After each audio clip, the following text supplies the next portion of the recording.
guys, welcome back to Shelf Life Extension. I'm Alexis, and today I'm going to be doing my April wrap-up and my May TBR for you guys. So I'm gonna, show you what I read, give you a little thing about it, what I felt about it, my overall rating, and then leave it at that, and then I'm gonna tell you what I'm gonna read for next month. So I'm gonna go ahead and get started. I don't particularly remember what ratings I gave these, so it's not in any order. We'll just go with that. So, first and foremost, we're gonna talk about the Martian real quick. I already did a separate video about this, so if you are interested in getting my full thoughts on it, then please go check out that video. If you cannot tell by all the tags that I have placed within this novel, well, you should just tell that I love it, and it's life. It's amazing. I loved it. I'm pretty sure I gave it 5 out of 5. I'm pretty sure. It's been a while, but yeah. Okay, so this guy. Love, read it. Next is Ceremony by Leslie Marmon Silko. This was a mandatory read for my literary theory class, which, hey-o, that's pretty much done. I finished it out this week, and I had to write a whole paper on this and stuff, and yeah. So at first, I really couldn't get into this novel. I don't know.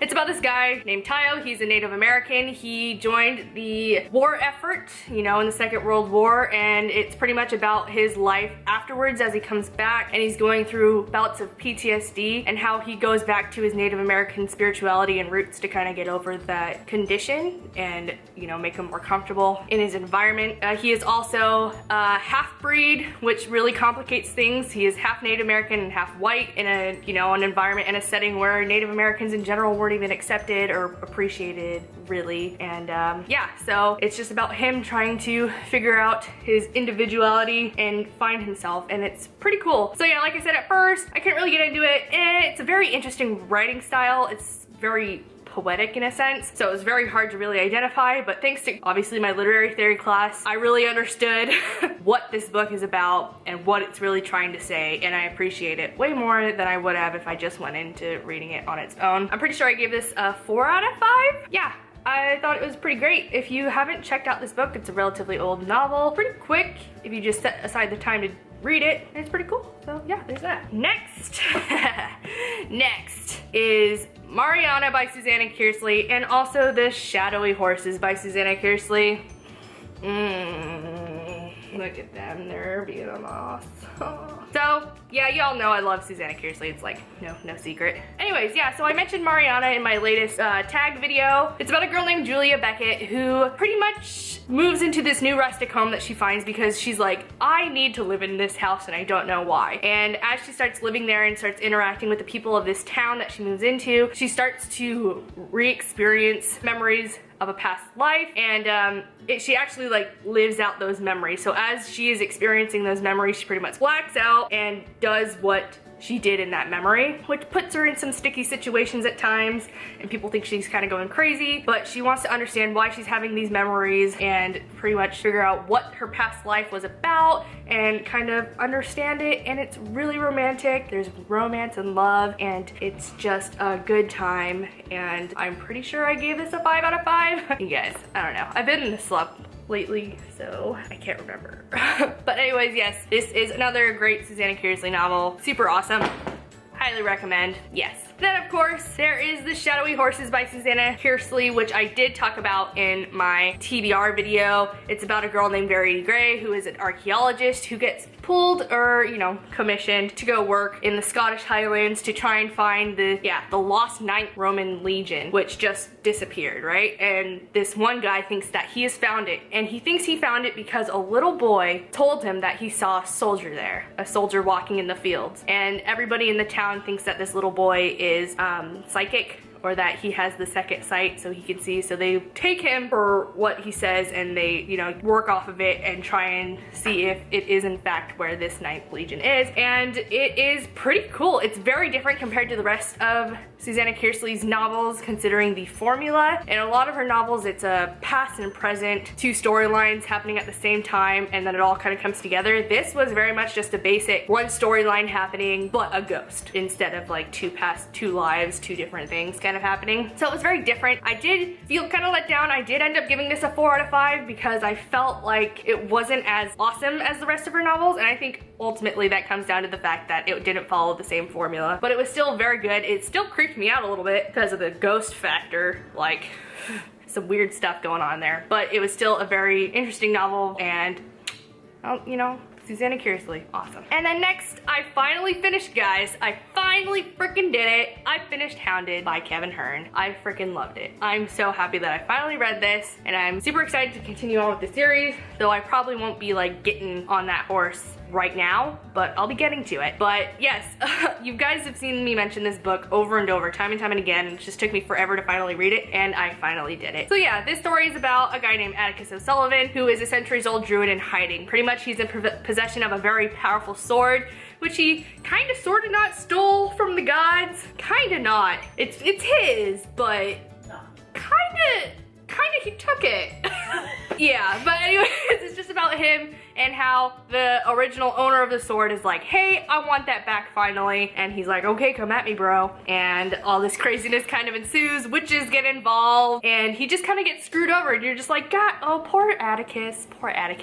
But he beats him down because, you know, he's a centuries-old druid, so I mean, come on. It's super fun. It has a lot of humor. He is so witty and so funny. I fully enjoy him. I would totally steal him if I could. So yeah, I'm excited to continue on with this series. And then last but not least, I finished Harry Potter and the Sorcerer's Stone. This is Angelina's copy, and yeah, it's quite pretty, very easy to get through, but it was one of those things where it's like, I read it so long ago, and I put it so high up on a pedestal that as I read it again, I was like, this actually isn't that good. Like, don't hate me or anything, but like, legit, it's just like, obviously you gotta give it that as the series continues, it gets way better, it gets way more emotional and just intense. But as a intro novel, not a lot is in this. It's pretty touch and go. It just, things happen. It's just like, oh, Harry does this, and then Harry does this, and then Harry, Ron, and Hermione do this, and then just like, oh. So there's not a lot of like emotional pull. I honestly didn't really care for any of them. It just kind of surprised me. Like, obviously it's still good. Still gave it 4 out of 5, but it just like one of those things where you're just like, oh.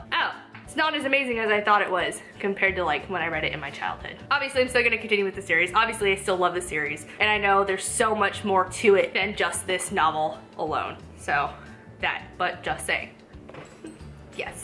So that's that. I had 6 novels this month, which is super exciting. I don't even know what I set out for myself. What did I have set out for myself for April, you guys? I don't even remember. But now I'm going to continue on with the May TBR. So obviously continuing on with Harry Potter, I don't have the actual copy with me right now because I have to go to my parents and see Angelina and get it. So I do want to carry on with Harry Potter and the Chamber of Secrets, which is the second in the series. So I will definitely be continuing on with that. And I am most definitely going to be reading Fangirl by Rowell. If you did not watch my most recent video, or my unboxing video, then you wouldn't know that Annie from Bear's Books sent this to me in our book swap. I am super excited to get this. It's about a girl named Kath who is very much into fandom. She writes fan fiction, and pretty much she's so engrossed in this community and this fandom that she goes away to college, and she really has to kind of get out of that and kind of live her life outside of the fandom. So that's what I understand. I'm sure there's way more to it than that, but that's what I know right now. Otherwise, yeah, I'm excited to read this one. Next on my list is Changeless by Gail Carriger, which is the second book in the Parasol Protectorate series. So yeah, I bought this a while ago, and then I left it for Shelby to read, and then she read it, and she was all like, oh my god. So I'm, whoa. So I'm like, okay, I need to get to it now. So if you guys have not read the Parasol Protectorate, or more so Soulless, which is the first novel, you definitely should. It's about this woman named Alexia Terabati who is soulless, which means when she touches paranormal beings, more so like vampires or werewolves, then they become human to her touch, pretty much. That makes sense? You feel me? Yeah, you feel me. So, and it's just the continuation of her adventures and stuff like that, and I'm super excited. I don't want to do any spoilery things, so if you haven't read the series, you definitely should. It's just really fun. Alexia is super witty, she's super strong-headed, and she's super funny, so I very much appreciate her, and I'm super excited to continue on with the series. And then next, I'm going to attempt Falling Kingdoms by Morgan Rhodes, because I do believe I'll be buddy reading this with Mike from Slice of Mike. We mentioned it a little bit ago. Not sure if that's still happening. Mike, is that still happening? I'm down.